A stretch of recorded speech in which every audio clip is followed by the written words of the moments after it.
بسم اللہ الرحمن الرحیم۔ الحمدللہ، آج ہماری تلاوت کا آغاز 11ویں پارے سے ہوا۔ اللہ کے نبی صلی اللہ علیہ وسلم تبوک سے واپس آ رہے، اللہ تعالیٰ نے بتا دیا کہ منافقین آپ کی خدمت میں آئیں گے، بہانے بنائیں گے اور اپنے آزار پیش کریں گے کہ یوں ہوا اور یوں ہوا، اور اس وجہ سے ہم میدان جہاد میں اور غزوے میں شریک نہیں ہو سکے۔ آپ علیہ الصلوۃ والسلام واپس آئے مدینہ میں، اور اسی انداز سے منافقین آپ کے پاس آئے اور مختلف بہانے بنا کر لائے۔ آپ کی اعلیٰ اخلاق اور آپ کی مروت سب کچھ جانتے ہوئے بھی آپ نے اس کا اظہار نہیں کیا اور خاموش رہے۔ آپ خاموش رہے، لیکن سچے مخلص ایمان والے انہوں نے اپنی غلطی کا اعتراف کیا اور جھوٹ کے ذریعے اپنی غلطی کو سچ نہیں قرار دیا۔ اللہ کی رحمت ان کی طرف متوجہ ہوئی۔ پھر مخلص ایمان والوں کا تذکرہ فرمایا، حضرات صحابہ رضوان اللہ اجمعین، بتایا کہ سارے کے سارے جنتی ہیں، چاہے وہ مہاجر ہیں چاہے وہ انصار ہیں، سارے کے سارے جنتی ہیں، اور جو ان کا سچا پیروکار ہوگا انہیں بھی اللہ جنت عطا فرمائے۔ اللہ کے نبی صلی اللہ علیہ وسلم فرمایا کرتے تھے، اس امت میں بہت فتنے آئیں گے اور بہت تقسیم ہوگی اور بہت فرقے بنیں گے اور بہت گروہوں میں یہ امت بٹ جائے گی، لیکن حق سچ والے وہ ہوں گے جہاں میرا راستہ ہوگا اور میرے صحابہ کا راستہ، اسے مضبوطی سے پکڑ لے۔ یہ گمراہی سے حفاظت کا راستہ ہے اور صراط مستقیم کا راستہ ہے۔ فرمایا سارے کے سارے صحابہ رضوان اللہ علیہ اجمعین جنتی ہیں اور ان کے سچے پیروکار بھی جنتی ہیں، اس کا تذکرہ فرمایا۔ پھر اللہ رب العزت نے اس بات کا تذکرہ فرمایا کہ یہودیوں کا ایک راہ ابو عامر، اس نے مسلمان نما منافقوں کا ایک گروہ کھڑا کیا مسلمانوں میں تفرقہ پیدا کرنے کے لیے، اور اس کو اس انداز سے اس سازش کو پروان چڑھایا کہ ان منافقین نے ایک مسجد کھڑی کر دی، مسجد زرار کھڑی کر دی۔ پیش نظر یہ تھا مسلمانوں میں تفرقہ بن جائے، مسلمان تقسیم ہو جائیں اور مسلمان باہمی دستے گریبان ہو جائیں۔ جب دنیا کفر نے مسلمانوں کو آپس میں لڑا دیا، وہ تماشا دیکھ رہی ہے، اور مسلمان آپس میں دستے گریبان ہر جگہ نظر آ رہے ہیں، کہیں سیاست پر، کہیں فرقہ بنیاد پر، کہیں رنگ کی بنیاد پر، کہیں زبان کی بنیاد پر، کہیں وطنیت کی بنیاد پر، کہیں صوبائیت کی بنیاد پر لڑی رہے ہیں، اور وہ تماشا دیکھ رہے ہیں۔ تو یہودیوں نے منافقین کا ایک گروہ کھڑا کیا مسلمانوں میں تفرقہ کھڑا کرنے کے لیے، اور اس سازش کو پروان یوں چڑھایا، ان منافقین نے ایک مسجد بنائی، مسجد زرار۔ آپ علیہ الصلوۃ والسلام سے کہا آپ اس کا افتتاح کریں تاکہ مسلمانوں میں اس مسجد کا اعتماد بحال ہو جائے۔ اللہ نے اپنے حبیب صلی اللہ علیہ وسلم کو بتا دیا، آپ نے افتتاح نہیں کر، آپ نے نہیں جانا۔ پھر آپ کے حکم سے اس مسجد کو جلا کر راکھ کر لیا۔ وہ مسجد نہیں تھی، وہ تو فتنہ تھا، اور وہ مسلمانوں میں تفرقہ ڈالنے کا ایک اڈا تھا، آپ نے اسے راکھ کر دیا۔ پھر اللہ رب العزت نے فرمایا مسجد قباء ہے، جسے نیک لوگوں نے، پرہیزگار لوگوں نے جس کی تعمیر فرمائی ہے، اور جہاں نیک اور صالح لوگ نماز پڑھتے ہیں اور پاکیزہ ہیں، ظاہر کے لحاظ سے بھی باطن کے لحاظ سے بھی آپ کے لائق ہے، آپ وہاں تشریف لے جائیں۔ اور آج بھی اس مسجد قباء کا یہ مقام ہے، کوئی آدمی اپنے گھر سے باوضو ہو کر جائے اور وہاں 2 رکعت نفل پڑھے، اسے ایک عمرے کا ثواب ملتا ہے۔ پھر اللہ رب العزت نے ایمان والوں کی جان کی قدر و قیمت بتائی کہ ایمان والوں کی جان بڑی قیمتی ہے، اس لیے کہ اس کا خریدار اللہ ہے، جو اللہ کے راستے میں جان قربان کرتا ہے تو اللہ سے سودا کرتا ہے، اور یہ بہت بڑی کامیابی کی بات ہے۔ پھر مخلص ایمان والوں کی 10 خوبیوں کا تذکرہ فرمایا اور توجہ دلائی ہر مسلمان اپنے اندر یہ خوبیاں پیدا کرے، توبہ کرنے والے، عبادت کرنے والے، روزہ رکھنے والے، رکوع کرنے والے، سجدے کرنے والے، برائی کی طرف اچھائی کی طرف بلانے والے، برائی سے روکنے والے، اور اپنی پوری زندگی میں ہر موقع پہ اللہ کے حدود کا خیال رکھنے، یہ ہیں ایمان والوں کی صفات۔ توبہ کرنے والے، عبادت کرنے والے، رکوع کرنے والے، سجدے کرنے والے، اچھائیوں کی طرف بلانے والے، برائیوں سے روکنے والے۔ والحافظون لحدود اللہ، معاملات، معاشرت، خوشی، غمی، لین دین، تجارت، زراعت، کھیتی باڑی، گھر باہر، اللہ کے حدود کا خیال رکھنے والے۔ فرمایا وبشر المؤمنین، ایسے ایمان والوں کو خوشخبری سنائیے، خوشخبری سنائیے، اور پھر تلقین فرمائی آپ کو اور آپ کے واسطے سے پوری امت کو کہ کسی کافر کے لیے توبہ اور استغفار نہیں۔ ابراہیم علیہ السلام نے اپنے کافر باپ کے لیے دعا کی، ہدایت کی دعا کی، اور جب پتہ چلا وہ کفر پہ ہے، پھر آپ نے اس سے برات کا اعلان کر دیا۔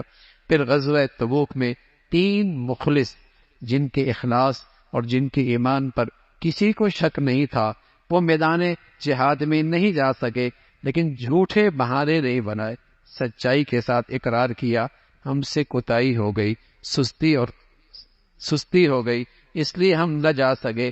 ان میں کعب ابن مالک ہیں، اور ہلال ابن امیہ ہیں، اور مرارہ ابن ربیع ہیں۔ یہ 3 مخلص جن کے اخلاص اور جن کے ایمان پر کوئی شک نہیں، لیکن انہوں نے سچائی سے کام لیا۔ آئی آزمائش، ناراضگی دیکھی مدینہ میں، اللہ کے نبی نے بھی چہرہ پھیر لیا، صحابہ نے بھی نظریں ہٹا لی، اور مدینہ کی زمین ان کے لیے مشکل ہو گئی، لیکن چند دنوں کے بعد اللہ کی طرف سے ان کی توبہ قبول کرنے کا پیغام آ گیا، اور وہ اتنی خوشی کا دن تھا۔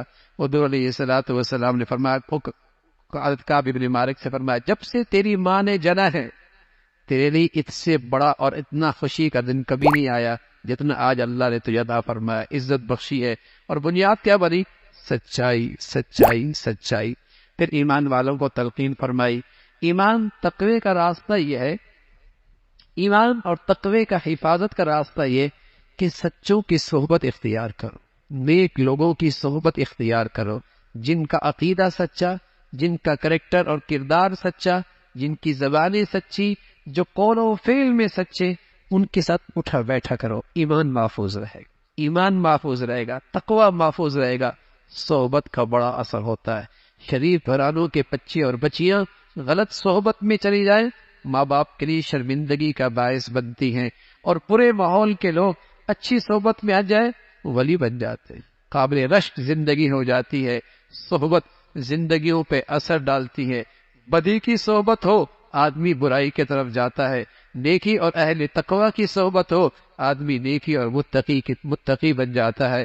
اس کا تذکرہ فرمایا، اللہ کے راستے میں کوئی قدم اٹھاتا ہے، کوئی مال خرچ کرتا ہے، اللہ رب العزت اس کی قیمت لگاتے ہیں، ضائع نہیں کرتے۔ جہاد کے فضائل، برکات، اہمیت اپنی جگہ، لیکن فرمایا کچھ لوگ ایسے بھی ہوں جو دین سیکھنے والے ہوں، جو دین سیکھنے والے ہوں، اور امت کے تمام شعبوں کے لیے افراد تیار کرنے والے ہوں، افراد تیار کرنے والے ہوں، تو اس کا تذکرہ فرمایا۔ اور پھر جب وہ دین سیکھے، پھر وہ ذمہ داری بجا لائے، اللہ کی حکموں کا پیغام اور اللہ کی حکموں کی دعوت، اور یہ ان کا زندگی کا پھر وہ مقصد بنے، اس کا تذکرہ فرمایا۔ پھر قتال، جہاد، اس کی ترغیب اور اس کے اصول بتائے، قریب والے، پھر اس کے بعد والے، پھر اس کے بعد والے، یہ اصول قتال اور جہاد کا بتایا، اور اللہ کے نبی صلی اللہ علیہ وسلم کی خاص شان کا ذکر فرمایا۔ آپ کا مختصر انداز میں تعارف فرمایا کہ اللہ کا رسول ہے، لیکن اپنی امت کے لیے بہت ہی نیکیوں کے اور بھلائی کے حریص ہیں، اور اپنی امت کے بڑے خیر خواہ ہیں، اور ان کے لیے بھلائی کے بہت حریص ہیں، اس کا تذکرہ فرمایا۔ پھر اہل ایمان کی شان یہ ہے، وہ ہمیشہ اللہ کی ذات پہ بھروسہ کرتے ہیں، اور جو اللہ پہ بھروسہ کرتا ہے اللہ انہیں کافی ہو جاتا ہے۔ پھر سورہ یونس ہے، اور سورہ یونس کے اندر قرآن کی عظمت، توحید کا تذکرہ، رسالت کی بات، آخرت کا بیان مختلف انداز میں ہے۔ سب سے پہلے اللہ کی قدرت ہے، سورج اور سارا یہ چاند کا نظام اللہ ہی نے بنایا ہے، رات دن کا یہ اختلاف اللہ کی قدرت کا شکار ہے۔ جو مرنے کے بعد کی زندگی کا یقین نہیں رکھتے ان کا انجام اچھا نہیں ہے۔ جنت والے جنت میں جب جائیں گے اللہ کا شکر بجا لائیں گے، اللہ کا شکر بجا لائیں گے کہ اللہ رب العزت نے انہیں یہ اتنی بڑی نعمت عطا فرما دی۔ کفار کہا کرتے تھے ہم غلط ہیں تو پھر اللہ کی پکڑ کیوں نہیں آتی؟ فرمایا اللہ کی پکڑ آئے گی، لیکن ہر ایک کے لیے ایک وقت مقرر ہے۔ قرآن سچی کتاب ہے۔ کفار کہا کرتے تھے ہم آپ کی بات مانیں گے، لیکن تھوڑا سا اس کلام میں ترمیم لے کے آئے نا، ترمیم لے کے آئے، کچھ ہماری مانیں، کچھ آپ اپنی منوائیں، کچھ ترمیم کر کے آئیں۔ فرمایا انہیں بتا دو یہ اللہ کا کلام ہے، میں اس کے اندر تبدیلی نہیں کر سکتا، یہ اللہ کا پیغام ہے، رد و بدل کا مجھے حق حاصل نہیں ہے۔ اس کا تذکرہ فرمایا بڑا ظلم ہے، بڑا ظالم ہے جو اللہ کے احکامات کا انکار کرتا ہے۔ اور فرمایا یہ کافر بھی جب ان کے سفر سمندروں میں ہوتے ہیں اور ان کی کشتیاں لہروں کے زد میں آ جاتی ہیں، پھر یہ بھی اللہ کو خالص کر کے پکارتے ہیں، ان کو اپنے معبود سب بھول جاتے ہیں، اللہ کو پکارتے ہیں اور صاف کہتے ہیں اللہ نجات دے دے، تیرے بن کی زندگی گزاریں گے، تیری شکر گزار رہیں گے۔ اللہ نجات دیتا ہے، پھر ایسا جیسے انہوں نے اللہ کو پکارا ہی نہیں۔ فرمایا اللہ تمہیں سلامتی کے گھر کی طرف بلاتا ہے، وہ جنت کا راستہ ہے، سلامتی کے گھر کی طرف بلاتا ہے، جو نیکی کرے گا اس کے لیے بہترین ٹھکانہ ہے۔ پھر فرمایا اللہ کی قدرت نہیں دیکھتے، رزق کون دیتا ہے، ہر قسم کی مخلوق کا رزاق کون ہے، زندوں سے مردہ، مردوں سے زندہ کون پیدا کرتا ہے، ایک اللہ ہی کی ذات ہے اور اسی کی تو قدرت ہے۔ اس کا تذکرہ فرمایا زمین و آسمان کا سارا نظام اللہ کی قدرت سے چلتا ہے، اس کا تذکرہ فرمایا یہ اللہ ہی ہے جس نے یہ ساری مخلوق پیدا فرمائی۔ پھر اللہ کے دوستوں کا تذکرہ ہے، اللہ کے خاص دوست، اس کی نشانی کیا ہے؟ ایمان لے کے آتے ہیں، ایمان کے ساتھ ساتھ تقوی اختیار کرتے ہیں، اور پھر ان پر کوئی خوف نہیں رہتا، غم نہیں رہتا۔ اصل خوف اور غم تو آخرت میں نہیں ہوگا، کہ آگر کی گھاٹیوں کا خوف نہیں، پیچھے جو کچھ چھوڑا اس کا حزن نہیں، لیکن تقوی اور ایمان ایسی دولت ہے دنیا میں بھی اس کے ثمرات ملتے ہیں، دنیا کے اندر بھی اس کے ثمرات ملتے ہیں کہ کیا اللہ اس کے دل کو خوف سے محفوظ رکھتا ہے، اور اس کے دل کو اللہ رب العزت غم کی تکلیف سے محفوظ رکھتے ہیں۔ اس کا تذکرہ فرمایا اللہ رب العزت اس نیکی کا بدلہ اور اس کا ثمرہ دنیا کے اندر بھی عطا فرماتے ہیں اور آخرت کے اندر بھی عطا فرماتے ہیں، اسی کا تذکرہ فرمایا۔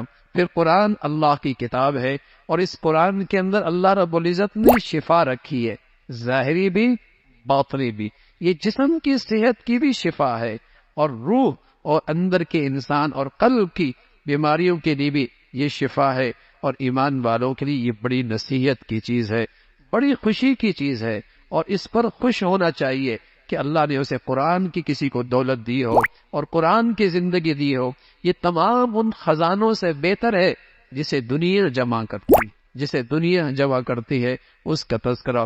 پھر حضرت نوح علیہ السلام کا تذکرہ فرمایا، قوم نے حضرت نوح کا انکار کیا اور پھر اس قوم کا انجام کیا ہوا، اس کا تذکرہ ہے۔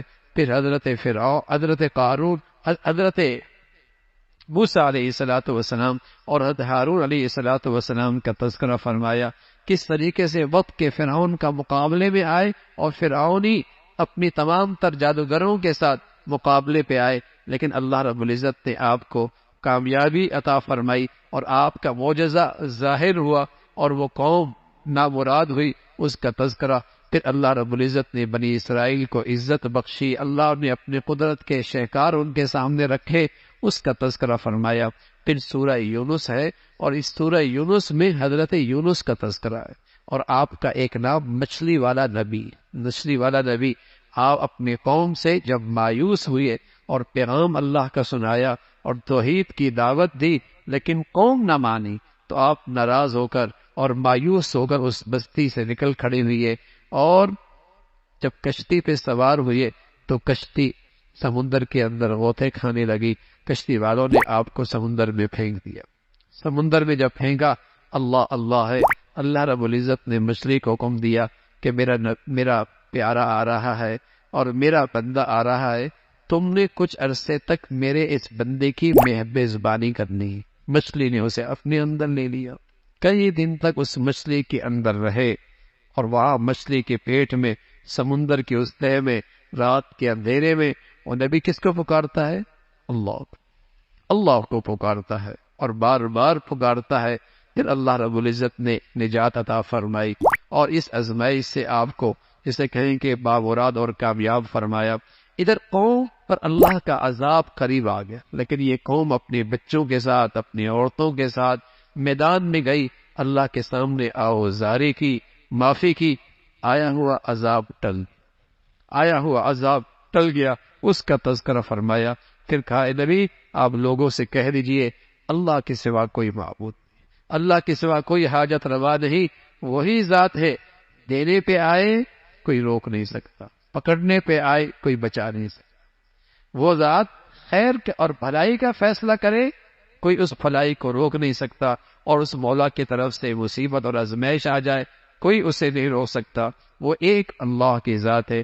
اس کا تذکرہ فرمایا آپ جو شخص بھی ہدایت پہ چلے گا، جو آئی ہے اللہ کی طرف سے، اپنا فائدہ کرے گا اور اس میں نفع اسی کا ہے. اور کوئی شخص اگر گمراہی اختیار کرے گا، اللہ کی بادشاہت میں فرق کوئی نہیں آنا، اور اللہ کی شان میں کمی کوئی نہیں ہونی، اور اللہ کی ذات میں کوئی فرق نہیں آنا. گھاٹا انسان کا ہے. بھلائی کرے گا اپنا فائدہ ہے، نہیں کرے گا اور گمراہی کا راستہ اختیار کرے گا پھر بھی نقصان اسی کا ہے. پھر اللہ نے اپنے نبی کو پیغام دیا، آپ آسمان کی طرف سے آئی ہوئی وحی کی پیروی کرتے رہیں اور صبر کرتے رہیں. ایک دن آنے والا ہے اللہ رب العزت سزا اور جزا کی شکل میں فیصلہ فرمائے. دنیا میں اللہ نے فیصلہ تو کر دیا حق اور باطل کا، لیکن ایک دن اور آنے والا ہے جہاں فیصلہ دلائل سے نہیں ہوگا، جزا اور سزا سے ہوگا. ہر آدمی سر کی آنکھوں سے دیکھے گا یہ کامیاب اور یہ ناکام ہے. فرمایا اس وقت تک آپ صبر کیجئے، اللہ رب العزت بہتر فیصلے کرنے والے ہیں.